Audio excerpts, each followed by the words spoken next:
નમસ્કાર મિત્રો, હું અશોક ભાલિયા આપની વચ્ચે અત્યારનો જે માહોલ છે અને માહોલ છે લોકશાહીનો પર્વ એટલે કે લોકસભા સામાન્ય ચૂંટણી 2019 અંતર્ગત ગુજરાતમાં આવતી 23 એપ્રિલના રોજ જે મતદાન યોજાનાર છે એને લઈને હું થોડી વાતો આપની વચ્ચે રજૂ કરવા જઈ રહ્યો છું. આજની રાજનીતિની અંદર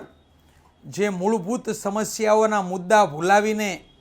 જે લોકશાહી અત્યારે કરવત બદલી રહી છે અને લોકોની સમસ્યાના મુદ્દાઓ ભૂલાવી દેવામાં આવી રહ્યા છે અને ધર્મવાદના નામે, મુસ્લિમ તૃષ્ટિકરણ અને હિન્દુત્વના નામે જે રીતે લોકોને મતદાન માટે પ્રભાવિત કરવા અને પ્રોત્સાહિત કરવાનું જે કામ થઈ રહ્યું છે અને એના માટે પણ ખાસ કરીને જવાબદાર સત્તા પક્ષ તરીકે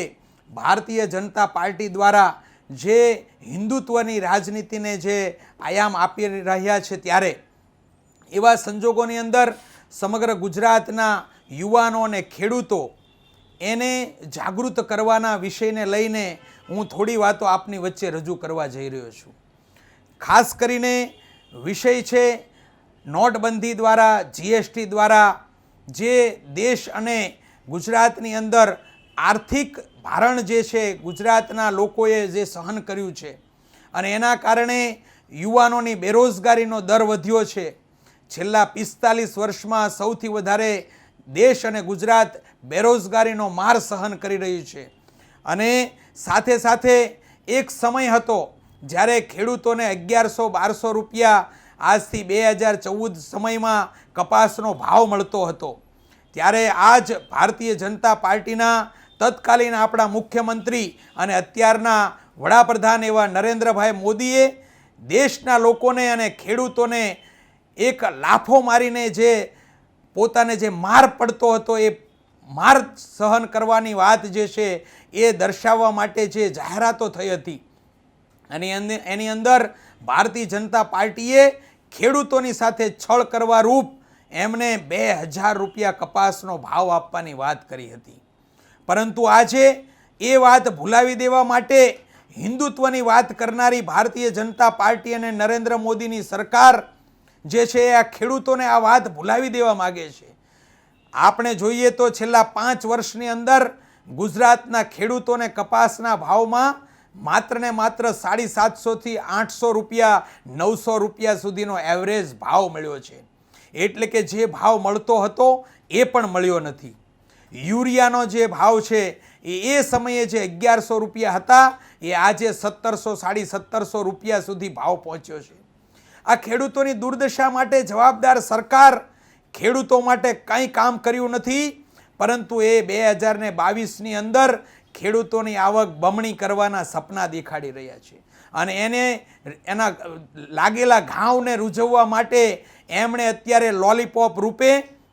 ખેડૂતોના ખાતાની અંદર જે નાના અને સીમાંત ખેડૂતો છે એને માત્ર એના બેંક એકાઉન્ટની અંદર 2000 રૂપિયા આપીને આત્મસંતોષ મેળવવાની વાત કરી છે.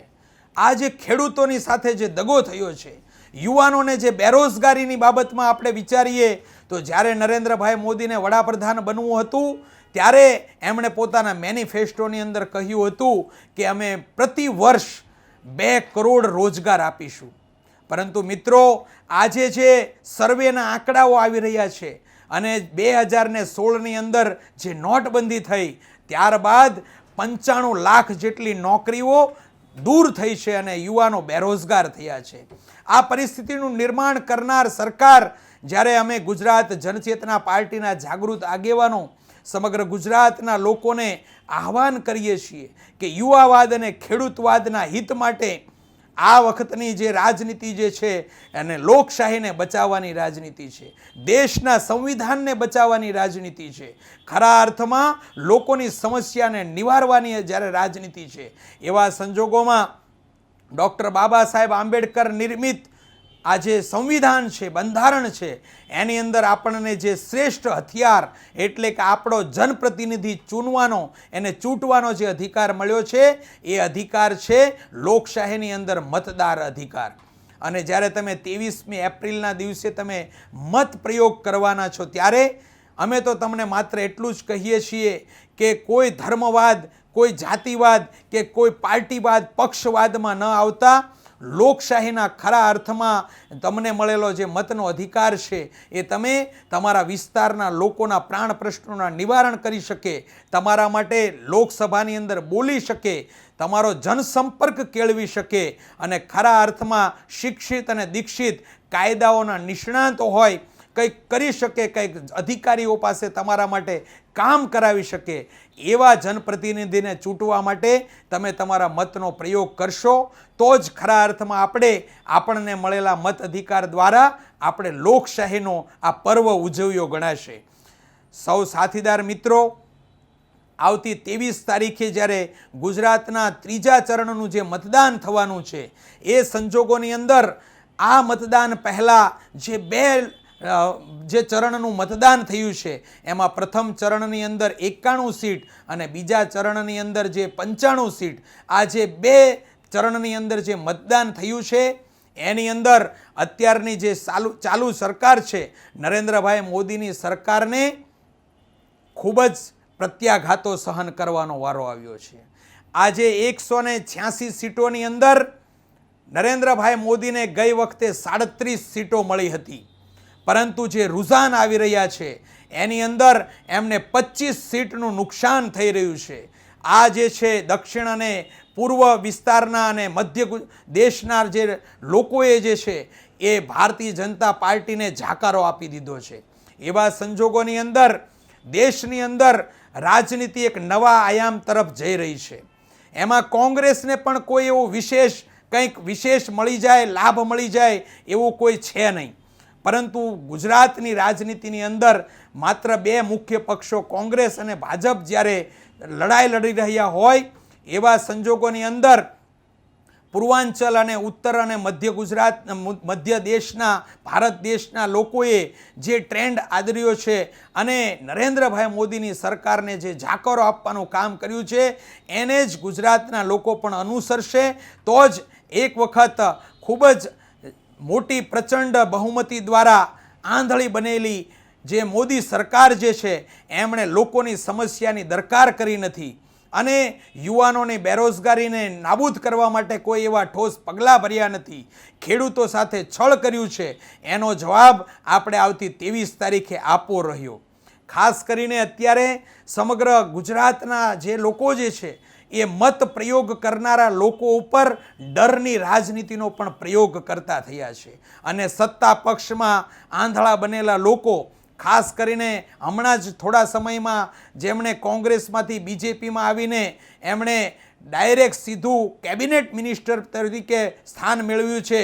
એવા કુંવરજીભાઈ બાવળિયા એક ગામની અંદર અભણ મહિલાઓ જે છે એ પોતાના પાણીના પ્રશ્નને લઈને રજૂઆત કરે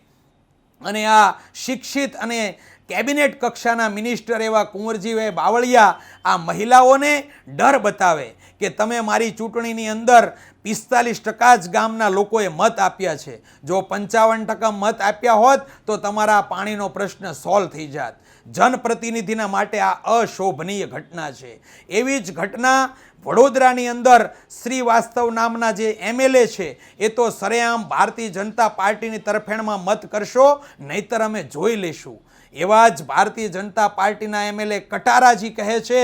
કે નરેન્દ્રભાઈ મોદીએ બૂથની અંદર અને તમારા ગામમાં કેમેરા મૂક્યા છે અને જો તમે વધારે મત નહીં આપો તો નરેન્દ્રભાઈ તમારા ગામના કામ કરશે નહીં. લોકશાહીની અંદર મિત્રો આજ જે ગર્ભિત ઇશારો છે કે હિટલર શાહીનો પ્રારંભ થઈ ચૂક્યો છે, ત્યારે મારે ખાસ કરીને ગુજરાતના લોકોને આ દિશામાં અવગત કરાવવો છે કે લોકશાહીની અંદર આપણને મળેલો જે સ્વતંત્રતા જે છે, દેશની આઝાદી જે છે એ આવા હિટલર શાહો દ્વારા નહીં, સત્તા પક્ષની જે ભાન બનેલા એવા લોકો દ્વારા નહીં, પરંતુ આપણા અનેક સુરવીરો અને દેશના માટે ખપી જનાર એવા આદર્શ નેતાઓ ગાંધીજી, સરદાર વલ્લભભાઈ પટેલ, જવાહરલાલ નહેરુ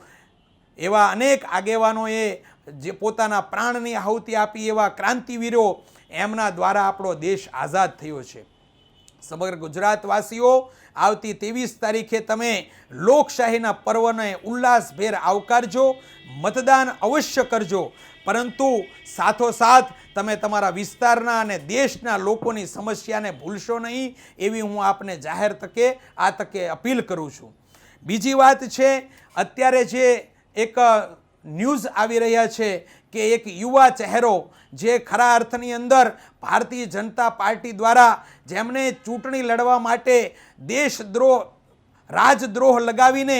એમને ચૂંટણી લડવાથી પણ વંચિત રાખવાનું કારસ્તાન આ ભારતીય જનતા પાર્ટીની નરેન્દ્રભાઈ મોદીની સરકારે કર્યું છે. એવા હાર્દિકભાઈ પટેલ ઉપર એક ભારતીય જનતા પાર્ટી દ્વારા જ કંઈક ચિંતિત કર્યો હોય એવો વ્યક્તિ એક સભાની અંદર જાહેરમાં લાફો મારે છે. આ ઘટના લોકશાહી માટે કલંકરૂપ ઘટના છે. ગુજરાત જનચેતના પાર્ટીના રાષ્ટ્રીય મહામંત્રી તરીકે હું આ ઘટનાને સદંતર વખોડી કાઢું છું. મિત્રો, લોકશાહીની અંદર તમામને પોતાનો પક્ષ અને પોતાના વિચારો રજૂ કરવાનો અધિકાર છે, અને એને માટે જે કંઈ ઘટનાઓ ઘટી હોય અને જે કંઈ વ્યવસ્થા થઈ હોય એને લઈને કોઈ વ્યક્તિને ટાર્ગેટ કરીને આવી રીતે એને હળધૂત કરવાનું કામ એ ખરા અર્થની અંદર લોકશાહીની અંદર ખૂબ જ નિંદનીય ઘટના છે. ગુજરાત જનચેતના પાર્ટી યુવાવાદ અને ખેડૂતવાદને વરેલી રાજકીય પાર્ટી છે, અને એવા સંજોગોની અંદર એક યુવાન ચહેરો લોકશાહીનો અવાજ બનવાનો પ્રયાસ કરતો હોય, લોકોની સમસ્યાને વાચા આપવા માટેનું કામ કરતો હોય, એવા સંજોગોમાં એને રાજનીતિનો ભોગ બનાવીને આવો ચર્ચાના ચકડોળે ચડાવીને પોતાની રાજકીય કારકિર્દીને ક્ષીણ કરવાનું કામ કરનારા લોકોએ ખરા અર્થની અંદર દેશના બંધારણને યાદ કરવું જોઈએ, અને દેશના લોકોની વ્યક્તિ સ્વતંત્રતાને પણ આપણે ભૂલવી ન જોઈએ. આજના તબક્કે હાર્દિકભાઈ પટેલની જે સમસ્યાનું નિર્માણ કરનાર જે કંઈ હોય એની સાથે અમે ખૂબ જ છેડો ફાડીએ છીએ, અને હાર્દિકભાઈની સાથે થયેલા દુર્વ્યવહાર બાબતે અમે વખોડી કાઢીએ છીએ. મિત્રો, હવે વાત છે એક વડાપ્રધાન નરેન્દ્રભાઈ મોદીના હેલિકોપ્ટરની તપાસ કરનાર આઈએએસ અધિકારીને સસ્પેન્ડ કરવાની. આપણા ચૂંટણી પંચે અનેક રીતે અનેક મુદ્દાની અંદર નરેન્દ્રભાઈ મોદીએ જે ચૂંટણી આચાર સંહિતાનું ઉલ્લંઘન કર્યું હોય એવા અનેક બયાનો કર્યા છે, છતાં પણ એના ઉપર કોઈ એક્શન ન લેનાર એવું આપણું ભારતીય ચૂંટણી પંચે એક આઈએએસ અધિકારીને જે સસ્પેન્ડ કરીને જે કામ કર્યું છે એ પણ લોકશાહી માટે ખૂબ જ નિંદનીય ઘટના છે. એ નિંદનીય ઘટના એટલા માટે છે કે જે આઈએએસ અધિકારી જે છે એ પોતાની ફરજ નિભાવી રહ્યા હતા, અને એની અંદર એવી કોઈ પણ એવી ઘટના નથી ઘટી કે જેની અંદર એમણે પોતાના જે નિયમ જે છે એને તોડીને ઉલ્લંઘન કરીને આ જે તપાસ કરી છે. ત્યારે એક વડાપ્રધાનને એની જે તપાસ કરવાને હેલિકોપ્ટરની જે કામગીરી છે એને લઈને જે ચૂંટણી પંચે એક અધિકારી સાથે એક્શન લીધી છે એ પણ નિંદનીય ઘટના છે, અને અમે આ આઈએએસ અધિકારી જે છે એની સાથે અમારી સહાનુભૂતિ વ્યક્ત કરીએ છીએ. મિત્રો, એક એવા નેતા જે મૂળ નિવાસીઓ અને ખાસ કરીને આદિવાસીઓના મસીહા છે, એવા ભરૂચની અંદર થર્ડ ફ્રન્ટ તરીકે ત્રીજો વિકલ્પ એટલે કે ભારતીય ટ્રાઇબલ પાર્ટીના ઉમેદવાર 22 ભરૂચ લોકસભાના ઉમેદવાર એવા માનની છોટુભાઈ વસાવા ભરૂચ લોકસભા ઉપરથી રિક્ષાના નિશાન ઉપર ચૂંટણી લડી રહ્યા છે. ત્યારે આ મારા વિડીયો નિહાળતા જે એમના વિસ્તારના મતદારો હોય કે સમગ્ર ગુજરાતના જે ઓબીસી, એસસી, એસટી અને માઇનોરિટી સમાજના લોકો, એમને હું હાકલ કરું છું કે આવતી 23 તારીખ સુધી છોટુભાઈ વસાવાને વિજય બનાવવામાં તમે યથાયોગ્ય સહકાર કરશો, કારણ કે ગુજરાતની રાજનીતિની અંદર પણ ત્રીજા વિકલ્પ તરીકે અમે સૌ સંઘર્ષ કરીએ છીએ. ત્યારે લોકશાહીની અંદર જ્યારે પણ રાજનીતિમાં વિકલ્પ તૈયાર થતા હોય ત્યારે લોકોને એક અવસર મળતો હોય છે, અને એ અવસર એટલે વિવિધ પ્રકારના સારા પ્રતિનિધિઓ તમારી વચ્ચે આવશે તો તમે એને કઈ રીતે મૂલવી શકો, તમારા મતદાન દ્વારા એમને વિજેતા બનાવી શકો, એના માટેના વિકલ્પ ખુલશે. ત્યારે ગુજરાતની રાજનીતિની અંદર પણ ત્રીજા વિકલ્પ તરીકે પ્રારંભશીલ એવી ગુજરાત જનચેતના પાર્ટીએ ભારતીય ટ્રાઇબલ પાર્ટીના ઉમેદવાર છોટુભાઈ વસાવાને ખુલ્લું સમર્થન આપ્યું છે. ત્યારે હું આ તકે સમગ્ર ગુજરાતના અને ખાસ કરીને ભરૂચ લોકસભાના સૌ મતદાતા ભાઈઓને આ ત્રીજા વિકલ્પ એવા છોટુભાઈ વસાવાને રિક્ષાના નિશાન ઉપર બટન દબાવીને તમે સહકાર કરશો એવી હું આપને અપીલ કરું છું. મિત્રો,